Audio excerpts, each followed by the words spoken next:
Okay, so I have to tell you what happened to me last week. What happened? I was helping someone practice English. She's been learning for about 2 years. Really good student. And she was trying to describe her new apartment to me. Okay. She looked me dead in the eyes and said, I live in a sleeping room with a cooking space. A sleeping room? A sleeping room. She meant bedroom and kitchen. Her brain just panicked and built new words on the spot. Okay, but honestly, that's kind of brilliant. Did you understand her? I understood her perfectly. But then I started thinking, nobody actually teaches you how to talk about your home in natural English, like real conversational English, the way people actually talk. Textbooks give you the word. They don't give you how to use it. Exactly. So that's what today is.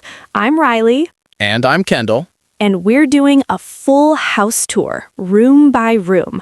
You'll get the vocabulary, and you'll hear how native speakers actually use it in conversation. We also have a technique at the end that will get every room in your house memorized in 1 week. It takes about 30 seconds to set up, seriously. But here's the thing. Before we get there, there's one rule that changes everything. Native speakers don't list vocabulary. They tell a small story about their life. We're going to show you exactly what that sounds like, room by room. If you're new here, hit subscribe. We post real English conversations every week. Okay, let's start the tour. First stop, the kitchen. The most important room in the house. You would say that. I cook every day. It matters. Okay, before we go through the words, here's what we mean by real English. I would never say, my kitchen has a stove and a fridge. That's a real estate listing. Right. You'd say, my kitchen is so small that when I open the fridge door, it hits the counter. Same information, but now I can picture it. That's the whole game. Okay, let's go through the words, starting with the stove. The stove. That's where you cook. The burners are on top. You put your pan on the burner. And connected to the stove is the oven. The oven is the enclosed part. That's where you bake things, cookies, bread, a whole chicken. Then you have the fridge, short for refrigerator. Nobody says refrigerator. It's always fridge.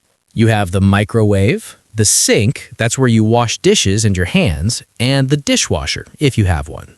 I don't have a dishwasher. Same. I am the dishwasher.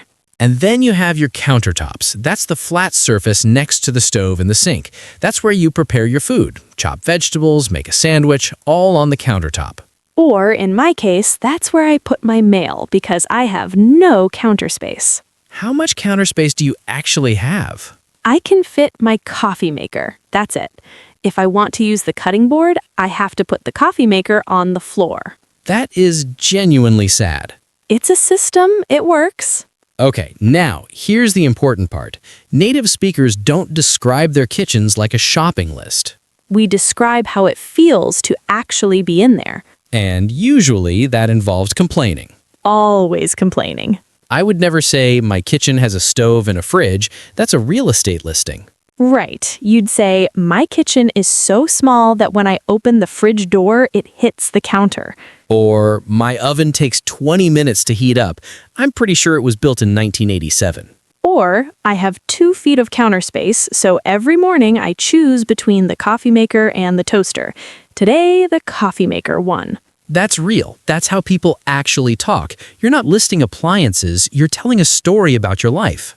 Listeners, look at your kitchen right now. How would you describe it in 1 sentence? Drop it in the comments. We read all of them. Now, say this out loud. My kitchen is small but comfortable. Go ahead, we'll wait. Most English learners make one mistake when describing their home. They list words instead of telling a story. I have a bed and a closet. That tells me nothing. But if you fix this one thing, your English will instantly sound more natural. We're going to show you exactly how right now. Next room, the bedroom. Not the sleeping room. Never the sleeping room. Okay, the bedroom. Let's go through it. You have the bed. Beds come in sizes. The smallest is a single, also called a twin, then a double, then a queen, then a king, which is the biggest. I have a queen. It takes up most of my bedroom. I have a double. My apartment is small, so a queen wasn't an option. Next to the bed, you usually have a nightstand. That's a small table right beside the bed. Phone goes there. Lamp goes there. Glass of water goes there. Mine has my phone, my glasses, a book I've been reading for 4 months, and a very old glass of water that I keep forgetting to throw away. Very relatable. Then you have the closet. That's the built-in storage space for your clothes, built into the wall. You open the door and hang things inside. And if you have extra clothes or no closet, you might have a dresser. That's a piece of furniture with drawers. You fold your clothes and put them in the drawers. I have both a closet and a dresser, and somehow I still have clothes on the floor. That's just life. And on the windows, you have either curtains or blinds. Curtains are fabric. They hang from a rod. Blinds are the hard ones, horizontal slats that you tilt open or closed. Quick vocab note. If your bedroom is very small, native speakers call it cramped. That means tight, not enough space to move comfortably.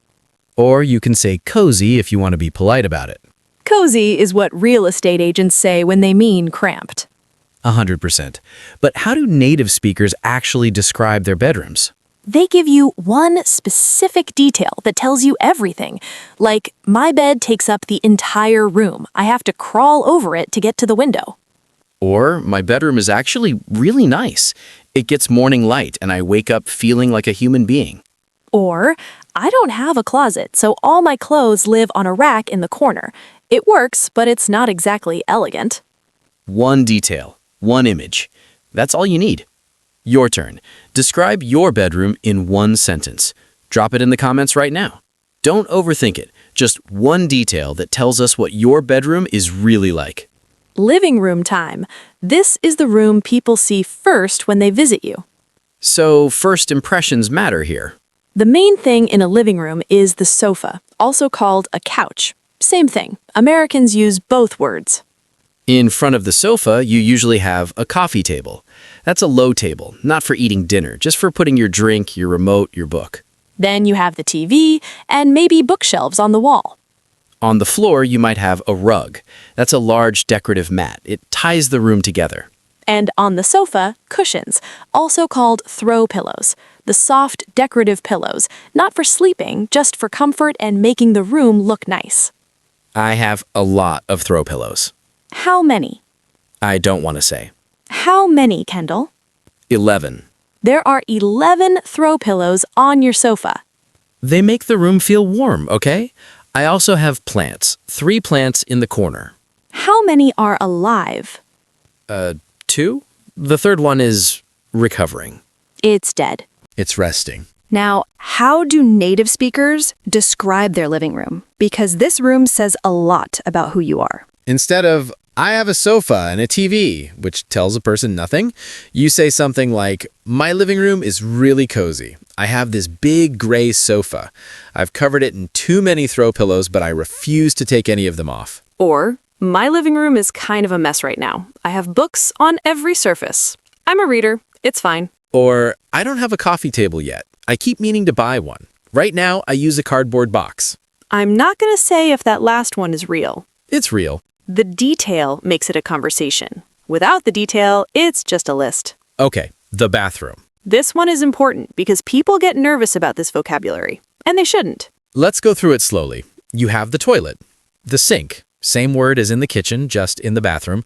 That's where you wash your hands and brush your teeth. You have the shower. That's the enclosed space where you stand under running water. And some people have a bathtub instead of or in addition to a shower. That's the large basin you fill with water and sit in. I don't have a bathtub. I would love a bathtub. I have a very small shower. How small? If I drop the shampoo, I have to kind of crouch sideways to pick it up. Then you have the mirror, usually above the sink, towels hanging on a rack or a hook, and a bath mat on the floor. That's the small rug right outside the shower so the floor doesn't get wet. And your toiletries. That's the word for all your personal care products together. Soap, shampoo, toothpaste, face wash, all of that is toiletries. Cultural note. In America, we call it the bathroom even when there's no bath in it. Even if it's just a toilet and a sink, still a bathroom. In public places, Americans say restroom or just the bathroom. You wouldn't say toilet in public.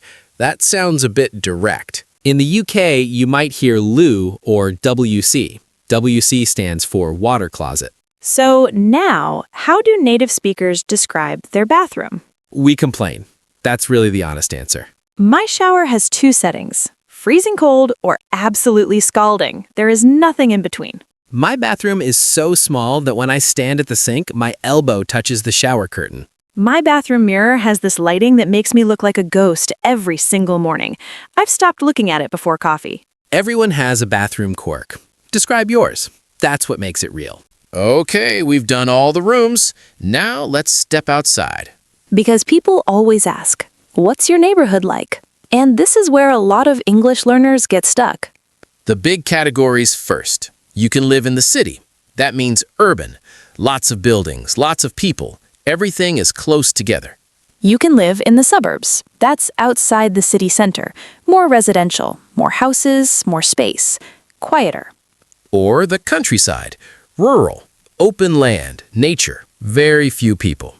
I live in the city. My street is busy. There's a coffee shop on the corner, a laundromat next to it, and a guy who stands outside selling phone cases every Saturday. The phone case guy. Is he still there? Every Saturday, without fail. I've never seen anyone buy anything. My neighborhood is the opposite. Very quiet, very residential. Mostly houses. There's a small park 2 blocks away that I basically treat as my backyard. Now, words to describe your neighborhood. Quiet, busy, lively, convenient. Convenient means everything you need is nearby. Grocery store, pharmacy, public transport. Residential means it's mostly houses and apartments, not a lot of shops or businesses. You might also hear sketchy. That means the area feels a little unsafe or run down. And you can describe what's nearby. There's a grocery store 5 minutes away on foot. The subway is right around the corner. I'm a 10-minute walk from the park. Those details paint a picture. They tell someone what your daily life actually feels like. Like, I know where you go for coffee. I know how long it takes you to get to work. I know if you can hear traffic from your window. That's real. That's the level of description we're going for. Okay, we promised you a technique at the very start. Here it is. Sticky notes. Sticky notes. Buy a pack. Write one English word on each note. Stick it directly onto that object in your home. Write fridge on a sticky note, put it on the fridge. Write mirror, put it on the mirror. Write curtains, put it on the curtains. Every time you open the fridge, you see the word fridge. Every time you look in the mirror, you see the word mirror. In 1 week, your brain has seen those words in context dozens of times, not on a flashcard, on the real object. That's how your brain actually learns language. It connects the word to the thing, not the word to a translation. This is the fastest way to learn house vocabulary. It works because you're not studying. You're just living your life.